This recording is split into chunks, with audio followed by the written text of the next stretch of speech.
Hello friends, welcome to Sunitha foods. ఈరోజు వీడియోలో సగ్గుబియ్యం ఇంకా బెల్లంతో ఎంతో రుచికరమైన టేస్టీగా ఉండే స్వీట్ రెసిపీ పాయసం తయారు చేయబోతున్నాము.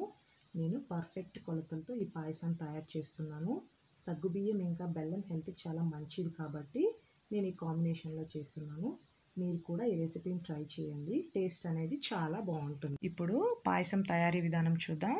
ముందుగా స్టవ్ ఆన్ చేసుకొని కడాయి పెట్టుకొని 3 గ్లాసుల వాటర్ యాడ్ చేసుకుందాం. నేను ఇక్కడ సగ్గుబియ్యాన్ని 1 గ్లాస్ తీసుకున్నాను కాబట్టి 3 గ్లాసుల వాటర్ యాడ్ చేసుకుంటున్నాను. వాటర్ బాయిల్ అవుతున్నాయి కదా, సో ఇప్పుడు ముందుగా 1 గంట పాటు నానబెట్టుకున్న సగ్గుబియ్యాన్ని పూర్తిగా వాటర్ అనేవి డ్రైన్ చేసేసి సగ్గుబియ్యాన్ని బాయిల్ అవుతున్న వాటర్లో యాడ్ చేసుకోవాలి. సగ్గుబియ్యము ముందుగా నానబెట్టుకోవడం వల్ల ఇవి తొందరగా ఉడికిపోతాయి. వీటిని మీడియం ఫ్లేమ్లో ఒక 10 నిమిషాలు ఉడకనివ్వాలి. సో సగ్గుబియ్యం అనేటివి ట్రాన్స్పరెన్సీగా అవుతాయి. సో ఇప్పుడు మనకి సగ్గుబియ్యం అనేటివి పర్ఫెక్ట్గా ఉడికిపోయాయి.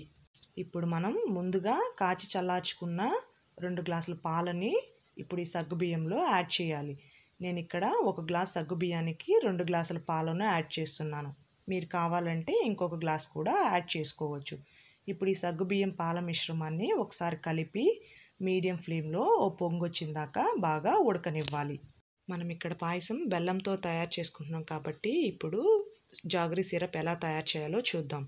ముందుగా గిన్నె పెట్టుకొని 1 గ్లాస్ వాటర్ వేసుకొని అందులో 1 గ్లాస్ వరకు బెల్లం తురుము వేసుకోవాలి.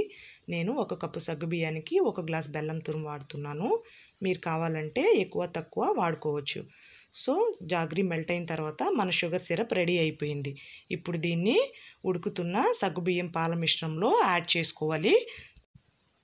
బెల్లం పాకంని యాడ్ చేసుకున్న తర్వాత ఇప్పుడు కలుపుతూ ఒక పొంగు వచ్చిందాక ఉడకనివ్వాలి. సో ఇప్పుడు గార్నిష్ కోసం డ్రై ఫ్రూట్ మిశ్రమాన్ని రెడీ చేసుకుందాం. పాన్ పెట్టుకొని 2 టేబుల్ స్పూన్ల గీ యాడ్ చేసుకొని ఓ 10-15 జీడిపప్పులు, ఓ 10 బాదం పప్పులు, 3 టేబుల్ స్పూన్ల బ్లాక్ రేజిన్స్ వేసుకొని లో ఫ్లేమ్లో రోస్ట్ చేసుకోవాలి. సో ఇప్పుడు ఒక 1/2 టీ స్పూన్ వరకు కార్డమమ్ పౌడర్ వేసుకొని కలుపుకోవాలి. ఆ తర్వాత మనము ముందుగా రెడీ చేసి పెట్టుకున్న డ్రై ఫ్రూట్ మిశ్రమాన్ని ఈ పాయసంలో కలపాలి. ఈ డ్రై ఫ్రూట్స్ మిశ్రమాన్ని యాడ్ చేసుకున్న తర్వాత ఒకసారి బాగా కలిపి ఒక 2 నిమిషాల వరకు ఉడకనివ్వాలి. అంతేనండి, మన టేస్టీ యమ్మీ సగ్గుబియ్యం పాయసం రెడీ. సో ఇప్పుడు మనము సర్వింగ్ బౌల్లో తీసుకొని సర్వ్ చేసుకుందాం. పాయసాన్ని వేడిగా కానీ చల్లగా కానీ ఎలా అయినా సర్వ్ చేసుకోవచ్చు. ఫ్రిడ్జ్లో 2-3 రోజులు పెట్టుకున్న కన్సిస్టెన్సీ అనేది ఇలాగే ఉంటుంది. ఈ పాయసం చాలా బాగుంటుంది, హెల్త్కి కూడా చాలా మంచిది. సో ఈ వీడియో మీకు నచ్చినట్లయితే లైక్ చేయండి, షేర్ చేయండి, సబ్స్క్రైబ్ చేయండి.